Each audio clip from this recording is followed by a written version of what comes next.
It's great to be here. Is this a little too loud or? Well, never too loud unless you talk to my children. And then they're like, Mom, calm it down. I want to thank you that I could be here this morning. This is a topic that I love, and I want to make mention of a little bit of what Rebecca Wild said about letter writing. In the development world, one of the most important letters that you can ever write is the thank you letter. And so hopefully at some point I'll talk a little bit more about that. I've been asked to primarily talk about grant writing today. But the other couple of things I wanted to mention before I get started on that topic that Anne had mentioned, one was that was about the labels that you get in the mail. And in fact, this morning I opened a Sierra Club mailing and it had beautiful note cards in it. And so the question is, why in the world do people continue to send these address labels and the note cards? Because they work. Somebody is sending money back. So you may get annoyed at them, but research shows, and mostly it's these bigger organizations that send out the labels after label after label and the note cards, but they have done the research and it works. So I guess if you don't like getting them, nobody needs to send in any money, and you can curse all those people that are actually sending in a check because they feel guilt.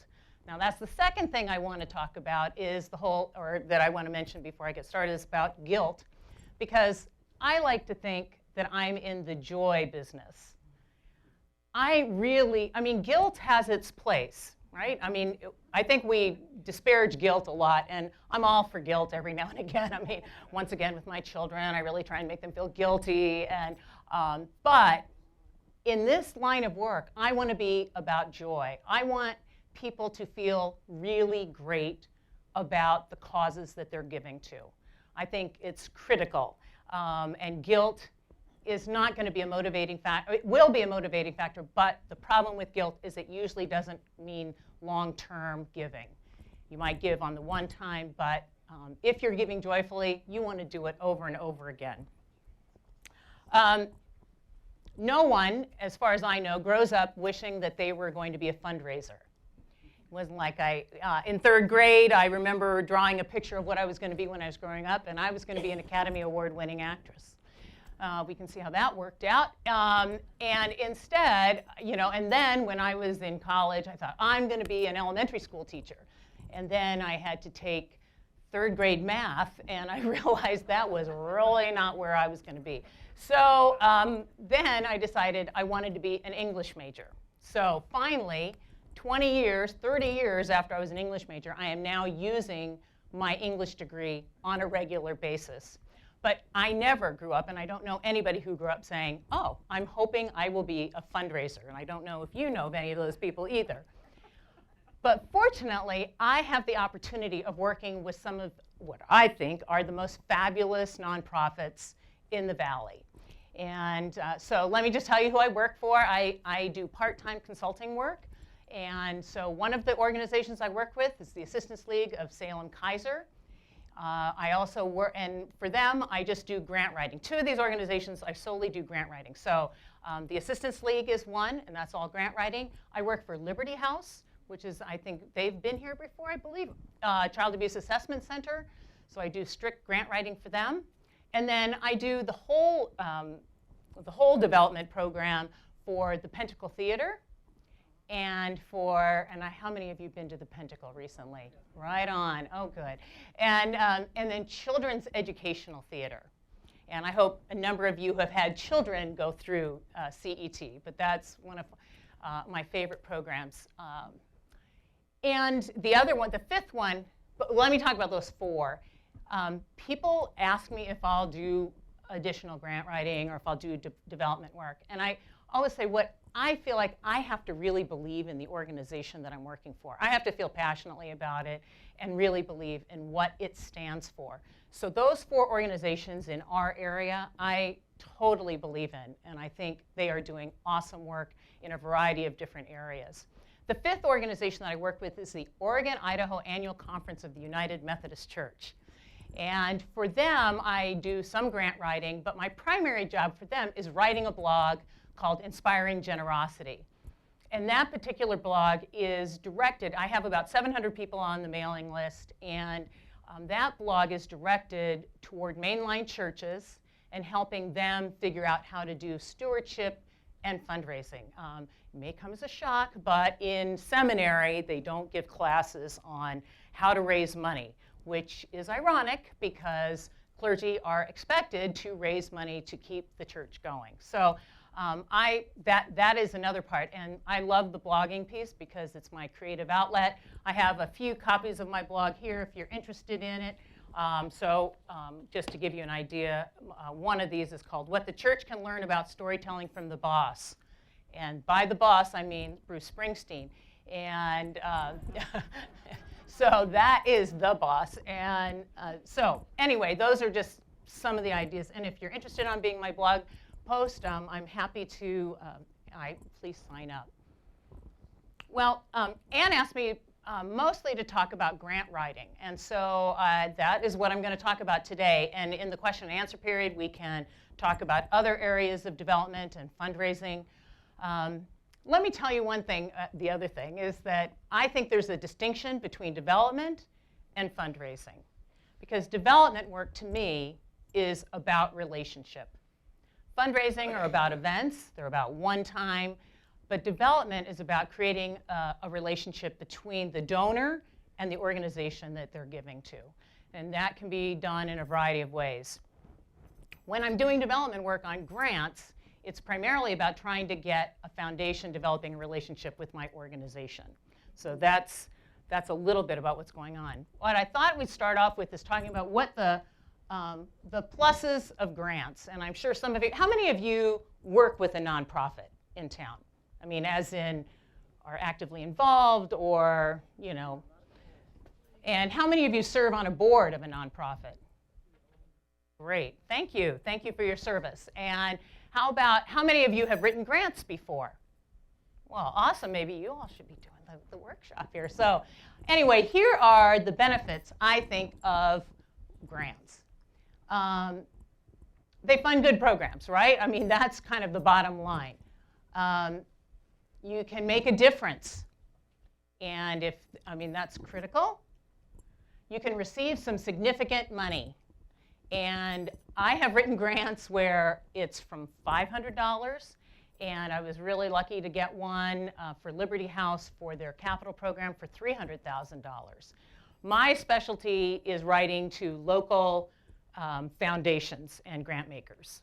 I am not good at state grants, and I'm not good at federal grants. But what I really like to do is write to our local foundations. So you can receive some significant funding. And I think the best thing is you can see your ideas come to life. One of my favorite, I used to work for Family Building Blocks. I'm sure many of you know that organization and love it. One of my favorite ones that I wrote for them was helping the Gen Xers become philanthropic. And so we wrote that to the Collins Foundation, and as a result, we were able, or actually that was to Meyer Memorial Fund, and as a result, we were able to get quite a bit of money, a 3-year grant, to start a new council, Young Professionals Council at Family Building Blocks, which then turned into their annual event that they do on the riverfront in August for families. So, you know, it's like, that's just like one idea, and I checked it out with everybody, and does that, you know, and then you have to work on that to make it come to life. Now, here are some of what I would consider to be the minuses of grants. So, first of all, grant process and reports can be cumbersome and time-consuming. Don't kid yourself. This is not something you just handwrite. You never do a grant with handwriting. You need to really think it through. It can take time. Some of them are very short, but some of them, most of them, are going to take a lot of time to put together, especially the first one that you do.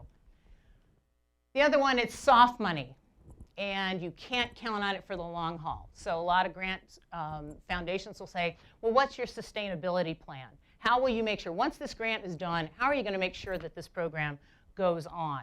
So to me, that is really, that's a key part about writing any grant, because if you can't be able to say, I'm going to make this go on beyond the life of the grant, there's no point in continuing, because most likely a foundation will ask you how that's going to happen.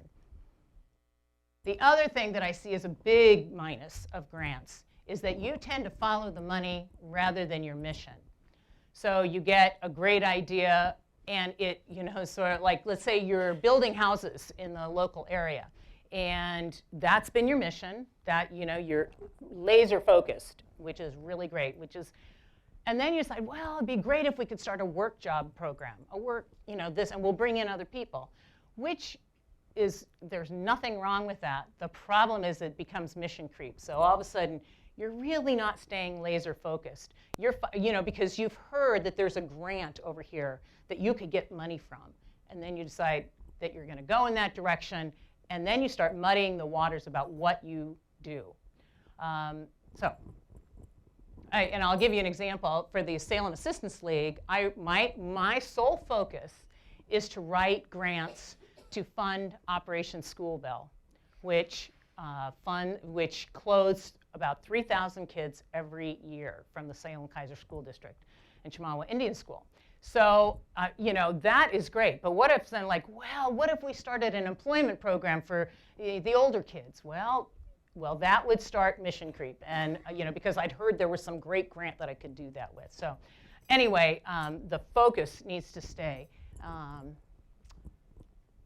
So the process of writing grants, and here's the research. Now, I think most people are like, well, where can I find grants? Where can I find them? To me, the first thing that you need to do is know your organization. And this is what the whole next series is, knowing who you are. Because if you don't know who you are, then you can't really find the foundation that fits with your organization. Know what you want to have funded. I'll go back to the Assistance League. We know that we want to raise money for clothes. So that's pretty good. That's pretty easy. Know what age population you want to have served. And so with the Assistance League, I know it's K through 12, and that makes it easy. The population is, school kids that are in need. Know what geographical area you're to be served. That's really important to know, because not all foundations will fund programs in Salem and Keizer. I'm going to just make it kind of very local to Salem and Keizer. They will not. People go, oh my gosh, can't you go to Phil Knight? Can't you go to Nike? Oh my gosh, that'd be so great. Yeah, it would be. However, Nike will only fund programs that are right around their campus area. So I think that's Beaverton, is that where they're located? So they like to fund right around there. Somebody the other day said, oh, here for Liberty House, let's get IKEA to, I see IKEA is giving $10,000 for a makeover for a room. Awesome idea. But IKEA only will fund programs in the Portland area. So it's really important to know where you want to have your program funded. And you also need to be clear on if this is for capital or program expense. Capital is for brick and mortar. That's the easy way of thinking that. So brick and mortar. When we were doing our, and I will say, foundations and individuals love to give to capital. It's way, in my experience, which is now going on about 20 years, it's way easier to fund capital over program. Primarily because people can put their name on a capital project. It's there, they see it, they know it's actually happened. That goes back to people reporting about how their money is being spent on operations and why it's so important that nonprofits communicate with their donors about how their money is being spent. Program expenses, people like, well, I don't want to fund staff. I don't want to fund the executive director. And that's another thing that we have to overcome, because without staff, without the executive director, you have no program. So in my opinion, staff are the program. And I was just using this as an example the other day of Liberty House. I mean, if we did not have doctors, if we did not have doctors who were pediatricians, specially trained pediatricians, if we did not have a specially trained nurse practitioner, if we didn't have forensic interviewers, we wouldn't have a program.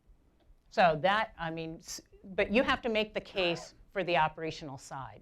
So anyway, so is it for capital or for program expenses? Some foundations, they only want to do capital, and some will help you, and most will help you with your operations.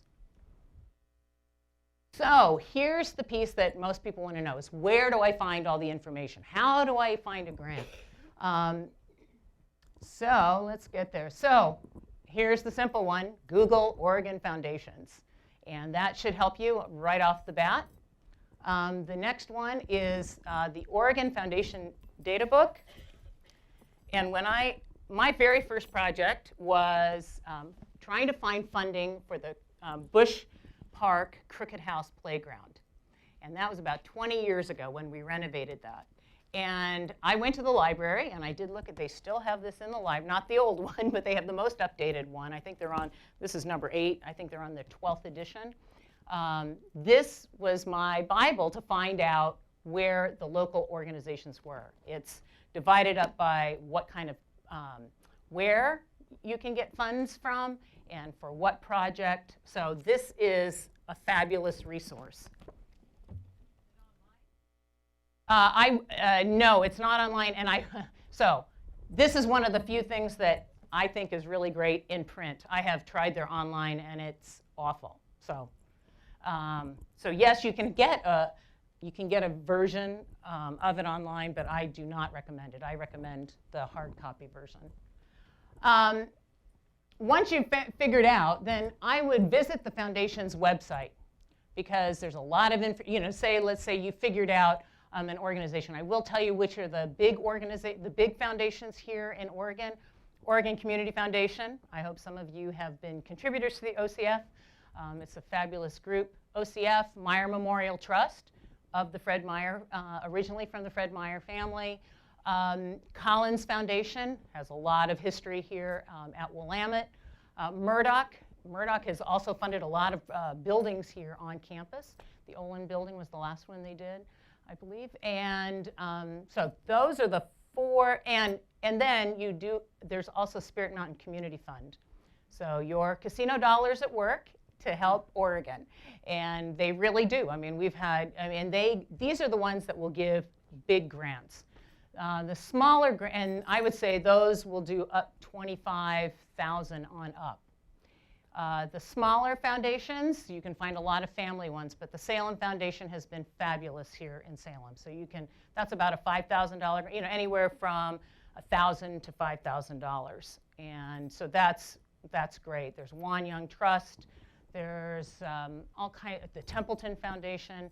But it really depends on what you're trying to fund. So whether they're going to be a good match for your organization or not. The other thing I would suggest is call the foundation you want to approach. Partly it's to start establishing a connection and a relationship with that particular foundation. The other thing is that you can save yourself a lot of time and the foundation a lot of time if they have no interest in funding your particular project. So there's no use going through all the work if they have no interest. But it's also a way of calling and just saying, hi, we exist. We've done this with the Pentacle. I mean, Pentacle's been around over 63 years.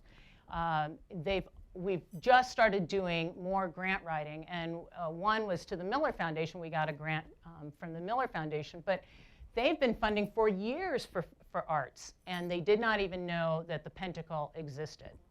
So, shocking, I know. I mean, so that's the other thing is don't make the assumption that everybody knows about your treasure.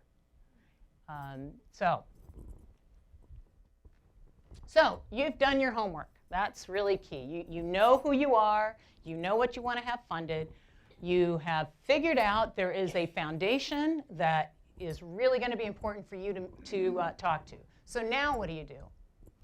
Before you do anything, I suggest you write your synopsis. So in every grant application I do, I have like a 2-paragraph synopsis. And in that synopsis, who are you? What difference will your grant make? How much and how many will it impact? And how much will it cost? If you can get that down in a 2-paragraph, then you've got sort of your template for the rest of your grant. So, I was going to give you an idea of some of the titles that I've used for my grants. So, and usually they involve a colon, but providing quality health care for abused children, funding a pediatric sexual assault nurse practitioner. So what I try and do is be clear about what is going on and try and do a little bit of like a heart thing, perhaps. behind the scenes, sets and props make the play. And that's for CET. And CET, teaching empathy through the theater arts. Seeing the action on the Pinnacle Theater stage, new light equipment. And then finally, Operation School Bell, new clothes can make all the difference. So in some ways, what you want to do is try and hook your foundation to go, well, that sounds interesting. I want to read more. That's everything in a grant. You want to be going, oh, this makes sense. I want to know more. Okay. Now what?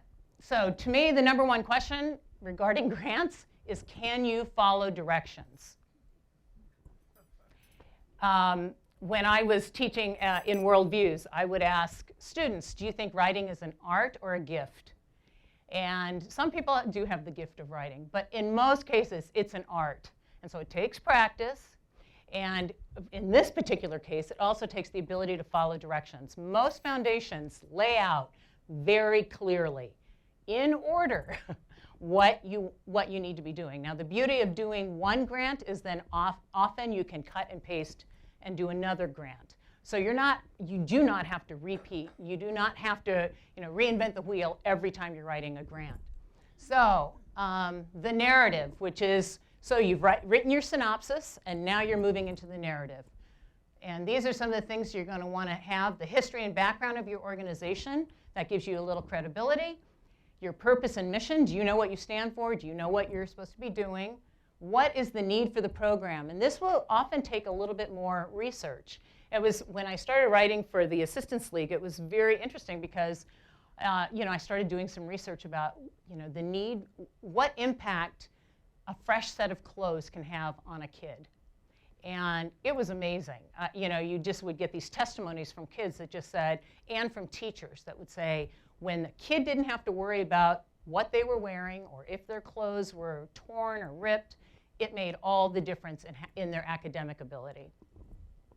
So, and you can imagine what we have to write for Liberty House, the need for the program. To us, it's obvious. The other thing is that for a program like Liberty House, we have to say, we're a child abuse assessment center. Unfortunately, child abuse continues to happen, even though we're working toward prevention. We're working to eradicate it, but we still have the need for the assessment services. Program description, what you want to have happen in this particular program. Goals and outcome, your foundations always want to know what their return on the investment is going to be. So that really means, how many people are you going to help? What are your goals? How are you going to make sure that you meet them? How are you going to evaluate success? So you get $5,000. How will your foundation know, and you in particular, know that you've been successful? With us, with the Assistance League, we can say 3,000 kids are going to get clothes. With the Liberty House, we can say there are going to be over 500 kids that are going to be served in a year. Pentacle, we can say we are providing the arts a way of expression in the world. And in CET, we can always say that over 200 kids are going to gain confidence, leadership abilities, and long friendships through the arts. So some do's and don'ts in the narrative, and this goes with a lot of writing anyway, but I always like to include pictures, if at all possible. It brings your program to life, and many times you have great things that are going on, and so you want your foundations, who may be in a very different place, in the state, they don't know anything about your program, you want to be able to show them that there is something going on. Don't use jargon. I think we all get to know our programs very well, and we think of them in particular ways, and we have the shorthand language, but you have to remember your foundation does not. Your foundation doesn't know. Do use 12-point font. Most foundations will say, please limit your page numbers to three pages, no more than 3 pages. That does not mean you get to go down to 8-point font or 10-point font. You want your folks to be able to read. Their eyes are much like yours. Just think that. And then the other thing is, don't use font that's hard to read. Don't get fancy. You want to use something that's very clear that they can see. And then similar to jargon, don't use a lot of acronyms unless you're going to spell it out all the way. That's, you know, for instance, if you're trying to find funding for ICL, I mean, you wouldn't just start saying ICL this, ICL that. You want to make sure it's spelled out and that your foundation knows what you're talking about. Another part that you have is budget information. Almost every grant will ask you for a budget. My suggestion on this is keep it simple. When I first started doing grant writing, I would make these super complicated budgets. I mean, it was just, and now I try and keep all my budgets to one page. And that's really what a foundation wants. They want the basics. They don't need to know how much the phone costs every month and blah, blah, blah. I mean, you just use office supplies, you use administration. So I try and keep it, so a simple expense and income. So you want to make sure it's specific to the project that you want funded. If you're trying to fund a person's position, I would say, 1 year for a sexual assault nurse equals this, and these are what the benefits are, period. Because if that's your sole focus is funding a position. If there are other things you're trying to fund, I've had to do that with when we've tried to get money for sets for children's educational theater. I'm a little bit more specific. Here's how much we anticipate we'll spend on paint. This is how much we'll spend on lumber, that sort of thing. The income. Who else is financially supporting you? Foundations generally, I shouldn't always say always, but generally do not want to be your only funder. That's really not a good thing for them for the long haul. That shows, they want to know that you have some partnerships in the community. The other thing is, what is your organization willing to put in to make sure that this program happens? So this isn't just one and done. This is, you have a commitment as well. You can also in here put your what's called InKind Support. So that, for a CET grant, we would always say, we have 20 parents giving 15 hours over the course of 5 weeks. According to the U.S. Federal Department, federal whatever, that equals out to how many dollars an hour. So that's our in-kind contribution, all the money. Or, we're providing labor, we're providing other paper administration. So there are ways in which you can actually have your organization in an easy way, make a contribution.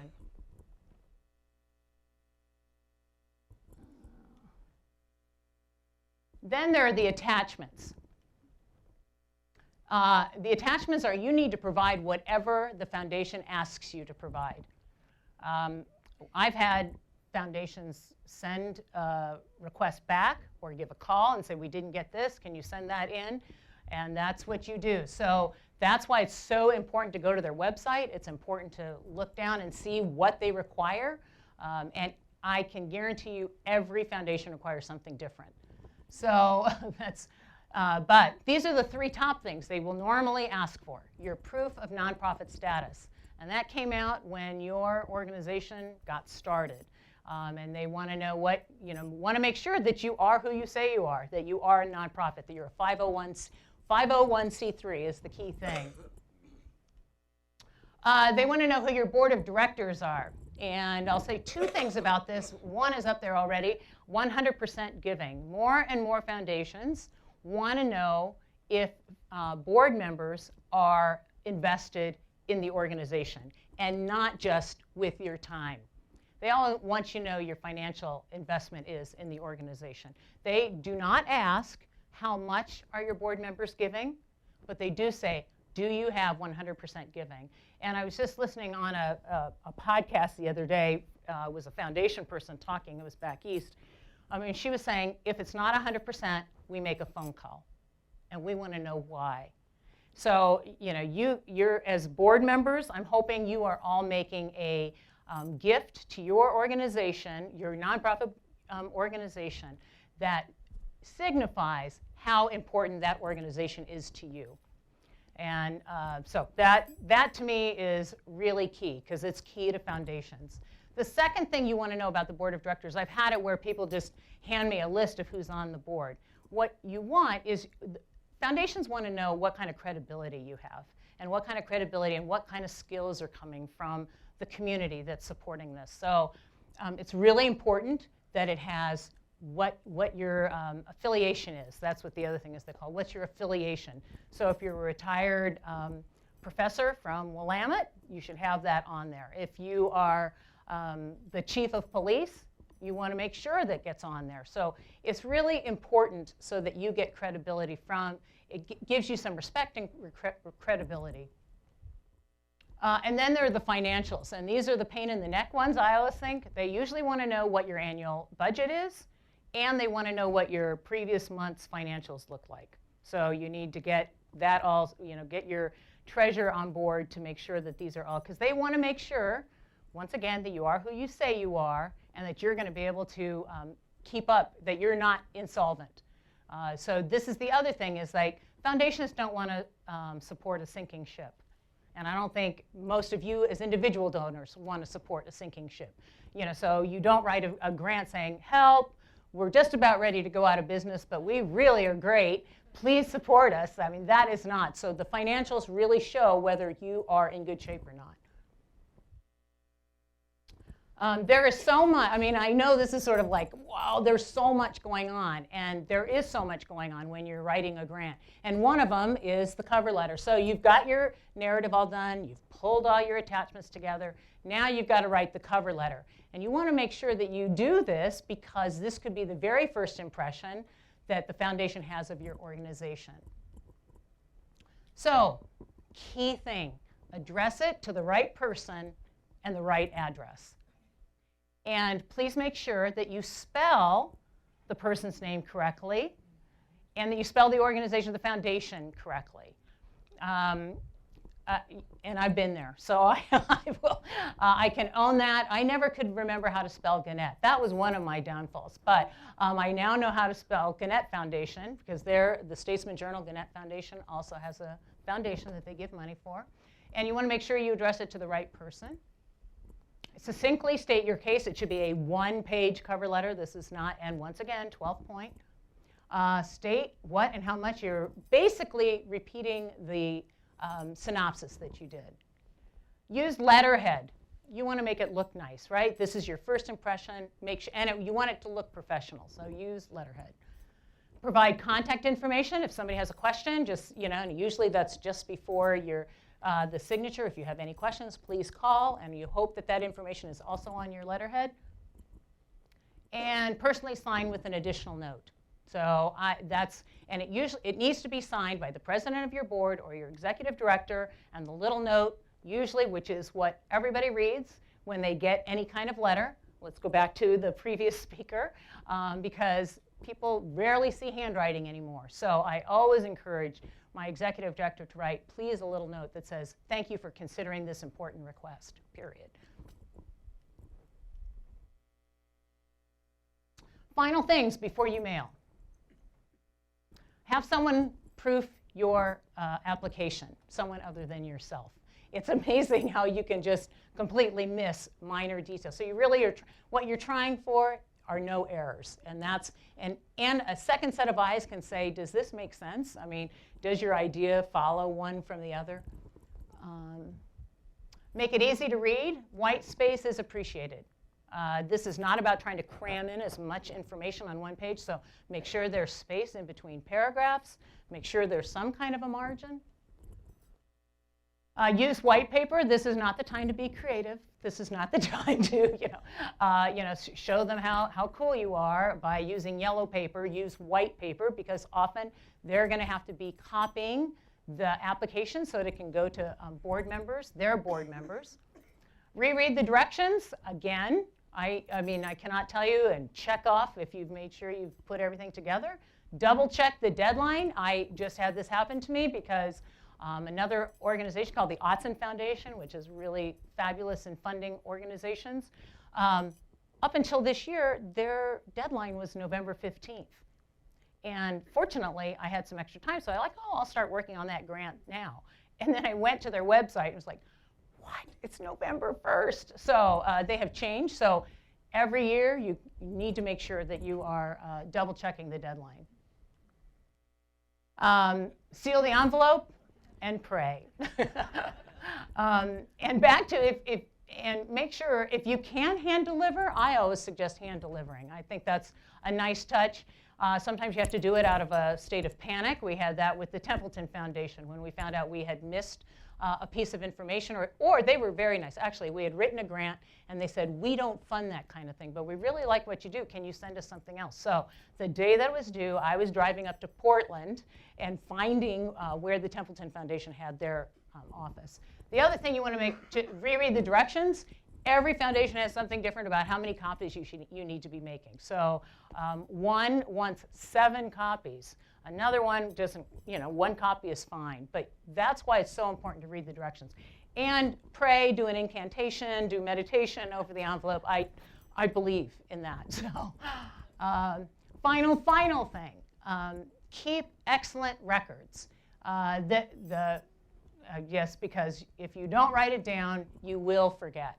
And I encourage people to write records. The records also include any communication you've had with the foundation, because at some point you may not be around. And it's really important for the next person who comes in to know what kind of relationship you've established, what kind of questions were answered. But for sure, keep some kind of a calendar or a record of the various organizations you've applied to, how much you've asked for, when you expect to hear from them. And that means developing a spreadsheet to track your grants. The other thing it helps with is if you do get a grant, it will remind you that you need to be writing a thank you letter ASAP. Do not wait. Do not wait. You should be writing if you get a grant, you better be celebrating. That's what's awesome. And then writing a thank you letter. Keep hard copies of everything, because once again, if you're not around, you want to have somebody that can find the grant and know what you wrote.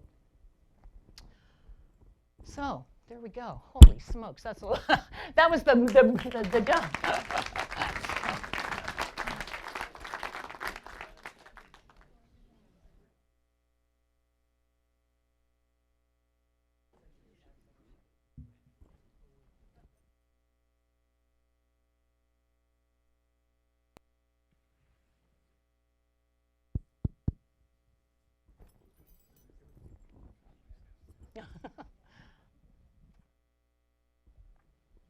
Hi, my name is Franca. Did you discuss now stewardship and development consultant? Did you? I mean, that's. Can you explain that a little bit more in depth? Sure. I think that's more the development consultant and stewardship. The stewardship, I work with churches, with a lot of churches. So I'll go, in fact, just last Sunday, I was in Kuna, Idaho, if anybody knows where Kuna is. It's a community of 16,000. And I was at their church, and I was doing a stewardship sermon talking about the benefits of giving money and why it's so important in a faith walk. So the development stuff I've mentioned is, so those are coming up with thank you notes, working with sponsors. So CET, I try and get sponsors for the season. I do the year-end letters. I work with people to do year-end mailings. That's really key to do that, especially with CET and with Pentacle. We get somebody to write the letter, and then I kind of massage the letter and make sure it's okay with the primary author.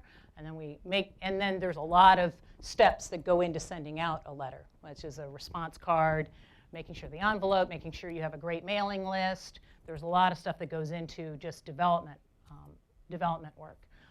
The other thing with Pentacle I've started working on more is with bequest gifts, leave a legacy to Pentacle.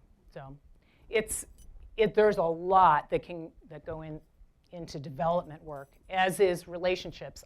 Since I work part-time with the organization, I try and get the relationships going, or get my executive director to say, can you meet with so-and-so?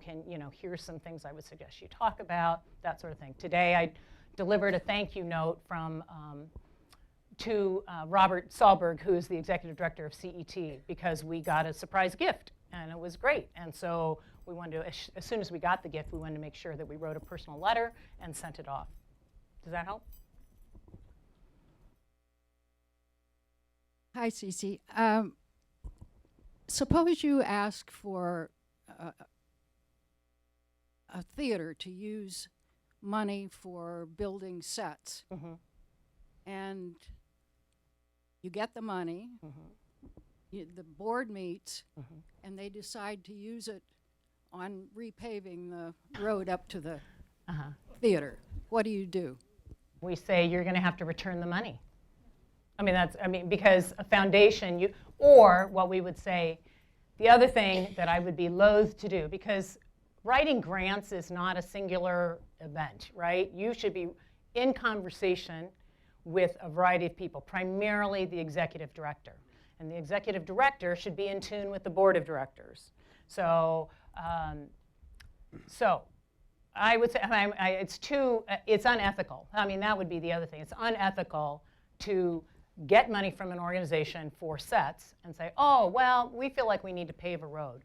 So that may be a higher need. It may have just come up, huge crack. And in that event, I would encourage and ask the executive director to call the foundation itself and say, this has come up. Is it okay if we move the money? I think that would be a hard sell because your entire grant proposal has been around doing sets, not a road. So don't do it. This is Lester. My experience has been mostly with federal grants, so that's a lot of God bless different you. issues involved. But Yeah. I want to compliment you. That's probably the most succinct and right to point tutorial for a grant writer. Oh, good. And it was Thank great. you. There is a conflict that occurs because early on, as you pointed out, soft money, which doesn't continue. Yeah, and the next thing, funding staff, which does continue. And I've often found that you can say, oh, over 3 years, I'm going to absorb a new staff member and you start up with the funding. But continuation funding for a salary or any other continuing event doesn't seem to fit with grant writing, in my view. I've actually been quite fortunate to be able to get funding for, and primarily I'm writing for staff for Liberty House because the staff are the program. So I've been able to write in a way that tells people that without this particular position, we won't have the staff that we need. A child will not get 175 kids who are going to be seen by the sexual assault nurse practitioner won't be seen if she is not funded. So I've been fortunate to, and the other thing is that Liberty House has a steady stream of income because of Marion County, well, no, it's not the transit, but it's about the victims' assistance, basically. So we have some funding, so we can always say that money is coming in. I always talk about the fundraisers we have. Here are the various foundations we're approaching or have given us money. So I think if you can convince your foundation, and more foundations are seeing that staff are critical to the lifeblood of an organization. Oh, this is Paul. Do any of the grantees ever ask for salary charts? Because every once in a while, when you hear of oftentimes it's a major nonprofit, where all of a sudden you find out how much the executive director is being paid, you kind of go, whoa, wait a minute here. But do any of the grants ask for that type of information? It depends on what the grant is. I think foundations are also realizing that overhead is okay. I think a lot of bad press has been given out about certain executives that have been paid. And there's a very interesting, Dan Pallotta, if you ever want to hear a very provocative talk, does a TED talk on overhead. And his feeling is, why are we so obsessed with paying executive directors so little and when we expect great things out of them, right? I mean, we expect return on investment. And so we should be giving a fair, and I talk about it as a justice issue anymore, because it is. We think, well, social workers shouldn't pay because it's out of the goodness of their heart. Well, they have food that they need to get, and they have mortgages to pay, as do EDs. So I think there's a happy medium. I think it's like between 12 and 15% should be about what the overhead costs, and that's usually what people feel comfortable with. If somebody is saying that they're doing overhead at 5%, I would take a closer look. The only one that can really say that is the Assistance League of Salem-Keizer, who is completely run by volunteers, except for two consultants. Hi, this is Jim. Hi. One of the things I do when I think about giving to an organization whose cause I agree with is I go online, and there are a couple of sites online that evaluate nonprofits and say what their overhead is and actually give fairly detailed information about the budget and how much they've raised, et cetera. Are those sites pretty reliable? Yes and no. The sites you're talking about are Charity Navigator or GuideStar. And yes and no, because if you have staff that can figure out how to keep those things up to date, it's yes. It's funny you should mention that, because I just went on GuideStar for Liberty House. And GuideStar, and you just can Google it and get on it, an organization's 990s are on there. So that's really helpful if you want to find out where their money is going.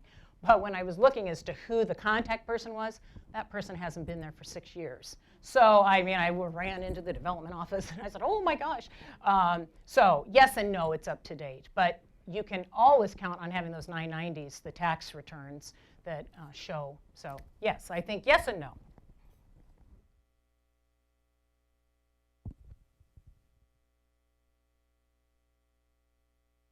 This is about fundraising in general, not about grant writing. Okay. But I've noticed that when I give to organizations, particularly new organizations, all of a sudden you get a flood of letters from similar organizations, and it looks like they're just selling your name around. And could you talk about that a little bit? Because it really burns me off sometimes. Absolutely.